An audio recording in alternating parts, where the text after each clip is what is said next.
अंजलि, तुम्हारे घर पे पक्का कोई नहीं है ना? अरे नहीं बाबा, कोई नहीं है। बस घर पे ना मेरे पापा हैं। क्या पापा है? छोड़ो, उनसे मैं क्या ही लेना देना। मैं क्या कह रहा था कि मेरे से ना रुका नहीं जा रहा, क्यों ना हम यहीं वो सब कर ले जो अंदर करने वाले थे। कैसी बातें कर रहे हो? कोई देख लेगा तो रूम में चलते हैं ना। अरे कौन देखेगा? तुमने ही तो बोला ना कि तुम्हारे घर में कोई नहीं है, सिर्फ तुम्हारे पापा है, और वो भी अपने रूम में सो रहे हैं। तो वो जब तक आएंगे तो वो सब कर चुके होंगे। बेबी बट बात समझने की कोशिश करो, पापा किसी भी समय वापस आ सकते हैं। अरे यार, मेरे से ना और कंट्रोल नहीं हो रहा है, तो रूम में भी जाके वो सब करना ही है, तो क्यों ना हम यहीं कर ले। तब तुम समझने की कोशिश करो ना, हम रूम में चलते हैं ना प्लीज। रूम में जाके भी तो वो सब करना ही है ना, तो क्यों ना यहाँ कर ले। और तुम बार बार मेरे को रूम में जाने के लिए क्यों बोल रही हो? यार देखो, अब ना तुम बच्चों जैसी बातें कर रहे हो, और घर में यहाँ पर यही सब, तुम थोड़ी तो शर्म करो ना। अगर किसी ने देख लिया तो, और मेरे घर वाले ही वापस आ गए तो। ठीक है, अगर तुम इतना कह रही हो तो चलते हैं। अरे ये टेडी बेयर यहाँ क्या कर रहा है? मैं देखती हूँ। अंकिता, ये लड़का कौन है? बॉयफ्रेंड है ये मेरा। क्या कह रही हो तुम? अरे तुम तो शादीशुदा हो, तुम्हारा पति फौज में है, और उसके पीछे ये तुम क्या कर रही हो तुम? तो क्या हो गया? कोई दिक्कत है तुम्हें? अरे तू मेरी बहू है, ये बेटा तू क्या कर रही है सब? अब ये फालतू की बातें ना मेरे सामने मत करो। प्यार करती हूँ मैं पुनीत से, और इसी के साथ रहना चाहती हूँ। अरे क्या कह रही है तू? प्यार करती है? अरे तुझे शर्म नहीं आती? क्या कह रही हूँ, क्या कह रही हूँ, क्या लगा रखा है? सही कह रही हूँ, जो भी कह रही हूँ। बॉयफ्रेंड है मेरा। तेरे बेटे से शादी हुई थी ना, उससे भी पहले से इससे प्यार करती हूँ मैं, और इसी के साथ रहना चाहती थी। वो तो मेरे घर वालों ने जबरदस्ती तेरे बेटे से शादी करवा दी, वरना कोई इंटरेस्ट नहीं था मुझे उससे शादी करने में। इसका मतलब ये है कि किसी अरे गरे को घर पे बुलाकर। ए, जुबान को संभाल के बात कर। मैं एक वर्ड नहीं सुनूंगी पुनीत के खिलाफ, समझा? क्या कह रही है तू? इसके खिलाफ एक भी शब्द नहीं सुनेगी? अरे जिससे तेरी शादी हुई है उसको क्यों इतना धोखा दे रही है? हाँ तो कुछ गलत किया मैंने? जिससे प्यार करती हूँ उसके बारे में बुरा कैसे सुन सकती हूँ? और क्या लगा रखा है ये पति पति पति? प्रिंस कोई मेरा पति वति नहीं है। शादी के तीसरे ही दिन बॉर्डर पर गया था काम के लिए, और अब देखो अभी तक नहीं लौटा है। 6 महीने होने को आए। अगर वो मुझसे प्यार करता ना तो ऐसे जाता ना। उसने मेरे बारे में सोची जो मैं उसके बारे में सोचूं। मैं पुनीत से ही प्यार करती हूँ, पुनीत के साथ ही रहूंगी। और हाँ, एक बात और सुन ले, अगर हमारा कभी बच्चा हुआ भी ना तो तेरे प्रिंस का नहीं, पुनीत का ही होगा, समझा? अरे बहू, अगर तेरा शादी से पहले चक्कर चल रहा था तो मेरे बेटे की जिंदगी क्यों खराब की? उससे शादी क्यों की? अरे वो तो फौज में है, देश की सेवा कर रहा है, तो यहाँ क्या गुलछरे उड़ा रही है? अबे ज्यादा ना चिल्ला मत मेरे सामने, समझा? अंकिता, तुम्हारा ससुर तो बड़ा बदतमीज है। देख नहीं रही हो किस तरीके से तुमसे बात कर रहा है? तुम बोलो तो मैं इससे बात करूं? मैं करती हूँ इससे बात। क्या है बुढ़े, एक बार मैं समझ नहीं आ रही। कहा ना पुनीत से प्यार करती हूँ, क्यों पीछे पड़ा है मेरे? तब से प्रिंस प्रिंस प्रिंस प्रिंस लगा रखा है। नहीं करती तेरे बेटे से प्यार। और हाँ, जो उखाड़ सकता है ना उखाड़ ले। रहूंगी तो मैं इसी के साथ। तेरा बेटा तो वैसे भी घर पे नहीं आता, उसे क्या ही पता लग रहा है। और अगर तूने ज्यादा चूचा पड़ की, इसी समय ना तुझे इस घर से बाहर निकाल दूंगी, समझा? मुझे इस घर से कोई बाहर नहीं निकाल सकता है। ये घर मेरा है, मुझे इस घर से कोई बाहर नहीं निकाल सकता। तुम कौन होते हो मुझे घर से निकालने वाले? घर तेरा था, अब मेरा है। और इस घर से बाहर ना मुझे अच्छे से निकालना आता है तुझे। चाहता है ये सब करूं? नहीं ना, तो चुपचाप ना जो सब देख रहे आंखें बंद करके देखता रहे, समझा? और अंकल जी, आपके लिए ना यही सही रहेगा कि आप हमारे मामले में ना पड़े। जैसा चल रहा चुपचाप चलने दीजिए। आंखें खोले, लेकिन देखने के लिए, कुछ बोलने के लिए नहीं। और अगर उसके बावजूद कुछ बोलने की कोशिश करी ना, या प्रिंस तक ये बात पहुंचाने की, तो याद रखना मिनट नहीं लगेगी इस घर से बाहर निकालने में आपको। फिर अच्छा लगेगा इस उम्र में दर बदर की ठोकरें खाते फिरोगे, कोई रोटी भी नहीं देगा। पता है ना आज के टाइम में बाहर के लोग कैसे नोच खाते हैं इंसान को। और हम तो शुक्र मनाओ कि आपकी उम्र का लिहाज करके आपको इस घर में रख रहे हैं, वरना अच्छा लगेगा इस घर से बाहर निकालते हुए? नहीं ना, तो जैसा कह रहे वैसा करो। सुन रही हो? बाहर का लड़का मुझे क्या सुना रहा है, मुझे घर से बाहर निकालने की धमकी दे रहा है। अरे बुड्ढा कैसे, इसको अभी भी समझ नहीं आ रही।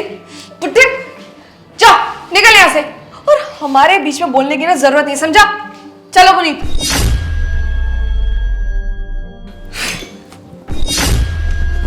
पापा कब से चल रहा था ये सब? बेटा, तेरे फौज में जाने के बाद कुछ ही दिनों बाद ऐसा। चिंता मत कीजिए पापा, बस इसका आखिरी दिन होगा आज इस घर में। मुझे इसकी सारी सच्चाई जाननी है, ये कब से ये सब चल रहा था और ये लड़का है कौन। बस एक बार मुझे सारी सच्चाई पता चल जाए, उसे धक्के मार के यहाँ से निकाल दूंगा। आप चिंता मत कीजिए, देखता हूँ मैं इसको। बस आप थोड़ा बहुत और पता लगाइए कि ये लड़का है कहाँ से और रहता कहाँ है। इनकी वाट मैं लगाऊंगा। मुझे धोखा देकर इसने अच्छी बात नहीं की है। यार मूड ही खराब कर दिया इस बुड्ढे ने मेरा तो। हाँ यार, तेरे ससुर ने ना सारा मूड खराब कर दिया। मैंने सोचा था कि तेरे से बातें करूँगा, तेरे घर पे भी कोई नहीं है, कितना खुश था मैं। और यहाँ कर देखा तो तेरे ससुर ने सारा छी यार। मेरे को ना इसकी इस बात पे बड़ा गुस्सा आ रहा था कि देखा नहीं तुमने कितनी बदतमीजी से तुमसे बात कर रहा था। मन तो मेरा ऐसा कर रहा था कि इसके एक थप्पड़ लगाऊं खींच के। यार इतनी बदतमीजी से बात, ये रोज ऐसी बात करता है क्या तुमसे? अरे नहीं यार, वो हमेशा ऐसा नहीं बोलता है। आज तुम्हारे को मिलवाया ना उससे, इसलिए ज़्यादा भड़क गया। अब कोई भी होगा, भड़के गई कि उसकी बेटे की बीवी ये हरकतें कर रही है तो समझो ना तुम भी, उसका गुस्सा होना भी जायज़ था। अब तुझे पता है सारा मूड खराब हो गया, अब कुछ करने का भी मन नहीं कर रहा। अरे तुम उसके बारे में इतना सोच ही क्यों रहे हो?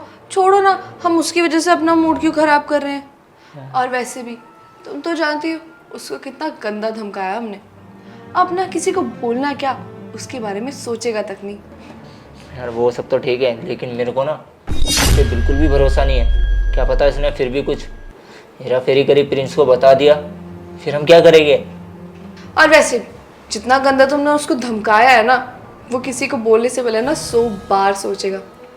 तुम तो जानते ही हो उसको हमने क्या बोला है कि अगर बाहर बता देगा तो उसको घर से बाहर निकाल देंगे।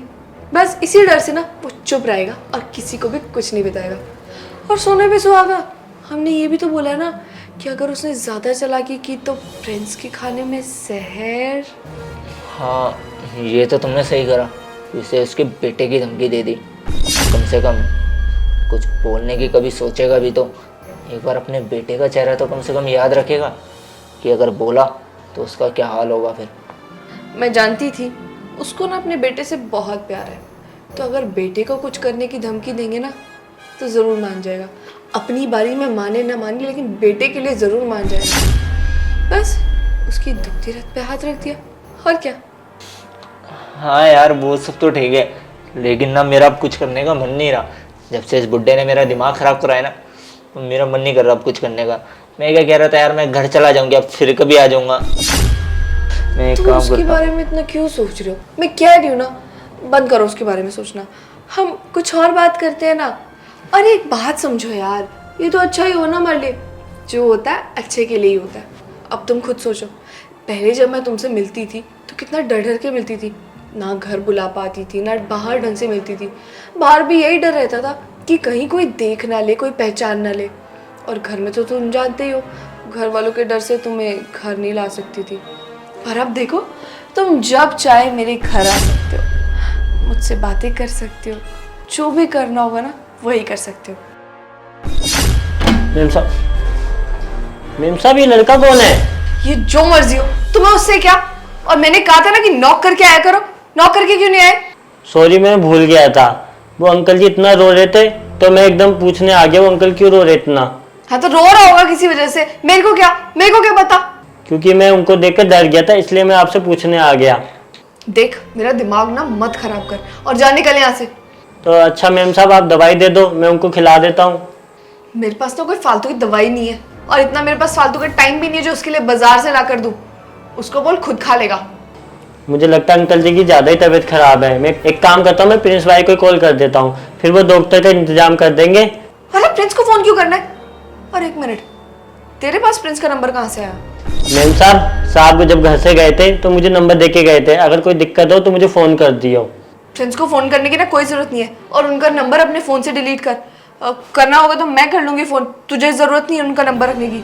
ठीक है मैम साहब, जैसा आप बोलो। लेकिन मैम साहब ये कौन है? दोस्त है वो मेरा, कहा ना मैंने। दोस्त है ये? मुझे तो लगता है आपका बॉयफ्रेंड है। तुझे जो मर्जी लगे, निकल यहाँ से। अरे मैम साहब मुझे इतना भी बेवकूफ़ मत समझो, मैंने आपकी सारी बात सुन ली है जो आप इससे कर रही थी। तू क्या हमारी बातें सुनता है छुप छुप कर? अरे मैम साहब क्या करूं, जब घर में काम करता हूं थोड़ी आवाज़ आ ही जाती है बाहर। रामू, अब ना तेरी बहुत बढ़ गई है ये हरकतें, इनको बंद कर दे वरना तू इस घर से बाहर हो जाएगा, समझा? और मैम साहब मुझे ये भी पता है आपने अपने बॉयफ्रेंड के चक्कर में साहब से बदतमीजी की है। देख प्रिंस को मत बताइयो, इसके बदले में तुझे क्या चाहिए? तुझे कुछ पैसे चाहिए तो हम पैसे दे देते हैं। ठीक है, ये बात मैं किसी को नहीं बताऊंगा, इसके बदले पैसे लगेंगे। पागल वागल है क्या? 50,000 देंगे तुझे हम, 2-3 हजार लेने तो ले। अरे मैम साहब इतने में कुछ नहीं होगा, एक काम करता हूँ साहब को ही कॉल कर देता हूँ, नंबर तो है ही मेरे पास। अरे रुक, क्या मुसीबत है, इसको 50,000 नहीं दी तो फिर ये बता देगा। चल ठीक है, तुझे दे देंगे तेरे पैसे, अब जा यहाँ से। और फ्रेंड्स को बताने की ना बिल्कुल जरूरत नहीं, समझा? मैम साहब बार बार का चक्कर नहीं है, मुझे पैसे अभी चाहिए, वो भी 50,000। पागल वागल है, अभी कहाँ से लाऊं मैं? जेब में लेकर थोड़ी घूमती हूँ 50,000। शाम तक रुक, बैंक से निकाल कर दे दूंगी। ठीक है अभी तो मैं जा रहा हूँ, लेकिन शाम तक पैसे नहीं मिले ना तो कॉल कर दूंगा भाई को। अरे दे दूंगी बाबा, कितना बोल रहा है? यार ये क्या नया ड्रामा है? इस नौकर को कैसे पता चल गई हमारी बातें? यार बोल तो रहा है, सफाई कर रहा था, सुन लिया होगा कुछ। अब इसे और दो 50,000 रुपये। 50,000 रुपये कोई छोटी मोटी रकम नहीं होती अंकिता। यार अपनी इज्जत के लिए तो दिए, अब सोचो ना वो प्रिंस को बता देता तो क्या इज्जत रह जाती हम दोनों की, और क्या करते हम? प्रिंस तो मुझे तलाक ही दे देते यार, जाती। और अगर इसने पैसे लेने के बाद भी प्रिंस को बता दिया फिर हम क्या करेंगे? वो नहीं बोलेगा। मैं जैसे नौकरों को ना बहुत अच्छे से जानता हूँ, ये पहले पैसे ले लेते हैं और उसके बाद ना सारी सच्चाई भी बता देते हैं। देखो मैं नहीं चाहता कि मैं तुम्हारे चक्कर में फंसूं, साफ साफ बता देता हूँ। समझने की कोशिश करो ना, नहीं बोलेगा वो। वैसे भी तुम जानते तो हमने पापा जी को कैसे धमकाया था, अगर ये बोलेगा ना तो इसके साथ भी वही करेंगे। चलो अब इसके अलावा और कोई तीसरा भी तो नहीं है ना इस घर में जो मेरे को यहाँ आने के लिए बार बार परेशान करेगा, ये हम दोनों को डिस्टर्ब करेगा। मेन तो ये दो ही थे जो इस घर में हमें परेशान करने वाले थे। चलो अच्छा है, इनसे छुटकारा मिला। अरे तुम भी ना बहुत ज़्यादा ही सोचते हो, थोड़ा कम सोचा करो। तुमसे प्यार करती हूँ मैं, ऐसे ही थोड़ी इनको अपने रिश्ता खराब करने दूंगी। हाँ यार प्यार तो मैं भी तुमसे बहुत करता हूँ, जब भी तो तुम्हारे लिए इस घर में आता हूँ मिलने। अगर तुमसे प्यार नहीं होता तो तुमसे इस तरीके से चोरी चोरी छुपे छुपे मिलने थोड़ी ना आता। हाँ वो तो मुझे पता है कि तुम भी मुझसे बहुत प्यार करते हो। अब छोड़ो इन सब बातों को, कहाँ हम दोनों यही सब बातें लेकर बैठ जाते हैं। हाँ यार तुम सही कह रही हो, हम भी क्या ये फालतू की बातें लेकर बैठ गए। अंकिता बेटा, मेरी बच्ची। हे यार क्या परेशानी है इस बुढ़े को? क्या परेशानी है तुम्हें? बेटा। बोला ना दूर रहे हमसे। यार कब से हम दोनों को दूर करने पे तुला हुआ है। मेरे बच्चे, मैं तुझे समझाने आया हूँ कि अब भी ये हरकतें छोड़ दे। मैं प्रिंस को कुछ नहीं बताऊंगा बेटा। क्या सही है और क्या गलत वो तू मुझे मत सिखा। मैं बड़ी हूँ, मुझे पता है क्या सही है क्या नहीं। मेरी बच्ची, ये सब करने से तेरा घर टूटेगा। मेरा कहना मान, तू घर में प्रिंस के साथ प्यार से रहे बेटा, नहीं तो पता नहीं ना जाने क्या से क्या हो जाएगा बेटा। देखो वो फौज में है, बॉर्डर पे बैठा है, घर से दूर है। और तो उसने कोई सोची मेरे बारे में? अरे कब से बॉर्डर पर है, एक बार भी पूछा उसने मेरे लिए? नहीं ना, मैं उसके लिए क्यों पूछूं? मैं पुनीत से प्यार करती थी, करती हूँ और करती रहूंगी, समझा? बेटा अगर प्रिंस को पता चलेगा उसकी पीठ के पीछे ये तुम ऐसा काम कर रही हो, उसका दिल टूट जाएगा बेटा। ऐसा मत कर, मैं तेरे आगे हाथ जोड़ता हूं मेरी बच्ची। अभी टूटता है तो टूट जाने दो ना। वैसे भी ऐसी शादी की जिंदगी किसको चाहिए? मैं पुनीत के साथ रह लूंगी, वैसे भी कितना अच्छा कमाता है, मेरा ख्याल भी रखता है। मैं इस घर में होते हुए भी असहाय सा हूं, कुछ भी नहीं कर पा रहा। यार ये ऐसे नहीं मानेगा बुढ़े, यार पूरा मूड खराब कर देता है। इतनी मुश्किल से हमने बातें की थी और मूड ठीक किया था, फिर आ गया ये। पापा इधर आइए। अगर इतना सब था तो बता क्यों नहीं दिया था मुझसे? बात क्यों छुपाई? पहले बता देते तो मेरा घर नहीं उजड़ता कम से कम। मुझसे बहुत बड़ी गलती होगी, मैंने तुझे पहले नहीं बताया। मैं सोच रहा था कि सब ठीक हो जाएगा, लेकिन कुछ ठीक नहीं हुआ। पापा, पापा ये बात मुझसे आपने छुपाई क्यों? अगर पहले बताया होता तो आज एक घर से बाहर होती। आपको इस हालत में नहीं देख सकता पापा मैं। अरे पापा आप चिंता मत करो, मैं हूं ना। आज इसका आखिरी दिनों का घर में इसको धक्के मार के निकालूंगा। कोई नहीं यार, तुम यहाँ बैठो। मेरे को तो लगता है आज का हमारा दिन ही मनुष्यत वाला है यार। जिसे देखो कोई ना कोई परेशान करने आ रहा है यार। शांति से 10 मिनट कोई बैठने भी नहीं दे रहा। कभी तुम्हारा वो नौकर, कभी तुम्हारा ये बाप यार। इससे अच्छा ना मैं प्रिंस से अभी के अभी तलाक ही ले लूं यार। मुझे रहना ही नहीं है इस घर में, मुझे तुम्हारे साथ रहना है। कोई नहीं, तुम शांत हो जाओ, सब ठीक हो जाएगा। और एक मिनट, ये आवाज़ कैसे आ रही है? ये बुढ़ा ऐसे नहीं मानेगा, इसको तो मैं बताती हूँ। बुढ़े, क्या दिक्कत है तुझे? कब से देख रही हूँ, कितनी आवाजें कर रहे हैं। पुनीत इसको ऐसी समझ नहीं आएगी, तुझे तो मैं बताती हूँ। तू रुक। अंकिता, बहुत बढ़िया अंकिता, सही किया तुमने मुझे धोखा देकर। मैं वहां बॉर्डर पे देश की रक्षा करता रहा और ऐसा लगा कि मेरा परिवार तो खुश होगा, क्योंकि तुमने तो मुझे हमेशा यही जताया था कि तुम बहुत अच्छी हो और मेरे घर वालों का ख्याल रख सकती हो। मेरी माँ तो नहीं थी, मेरे पापा और तुम दोनों तो रहते थे इस घर में। सोचा खुशहाल होंगे, लेकिन नहीं। यहाँ पापा को ऐसे दुख में देख कर ना बहुत बुरा लग रहा है। खुद पर शर्मिंदगी महसूस हो रही है कि तेरे जैसी औरत से शादी की मैंने, जो मेरे घर वालों का ख्याल भी नहीं रख सकती। तू तो बहुत बोलती थी ना कि तेरी दोस्त जब पूछती है कि तेरा पति फौज में है, तुझे बहुत गर्व महसूस होता है। लेकिन आज देखकर लग रहा है कि तुम्हें गर्व महसूस नहीं होता था, तुम बस दिखावा करती थी। चलो कोई बात नहीं, लगता है तुम्हारा मेरा सफर बस इतने तक ही था। रह लो जिसके साथ रहना, कोई दिक्कत नहीं है। प्रिंस प्लीज मुझे माफ कर दो, गलती हो गई, मैं इसके साथ आ गई। तुम माफ कर दो ना, मैं आगे से ये सब नहीं करूंगी। नहीं अंकिता, माफी मांगने की जरूरत है नहीं। और मुझसे उम्मीद भी मत करना कि मेरे पापा के साथ जैसी बदतमीजी तुमने की है इसके बाद तुम्हें माफ कर दूंगा, बिल्कुल नहीं। प्लीज निकल जाओ यहाँ से, अपना सामान पैक करो और निकलो। तुम्हें तलाक देता हूँ मैं। तेरी जैसी धोखेबाज औरत के साथ मैं बिल्कुल नहीं रहना चाहता। निकलो अंकिता। गाइस यार शेयर का बटन वीडियो को जल्द से शेयर कर दो और प्यारा सा कमेंट करो, बताओ वीडियो कैसी लगी। कोई भी अच्छी स्टोरी, अच्छा आइडिया दिमाग में आ रहा है तो यार प्लीज कमेंट जरूर करना, क्योंकि स्टोरी मैंने आपके कमेंट्स देख के बनाई है। जो आपने पिछली वीडियो में कमेंट्स किए थे तो कमेंट भर भर के कर दो यार। प्लीज हमारे पेज को फॉलो कर दो, please please please please follow कर दो यार। प्लीज प्लीज प्लीज फॉलो कर दो और अब भी इस वीडियो को शेयर कर दो, अब भी कर दो प्लीज। Love you all.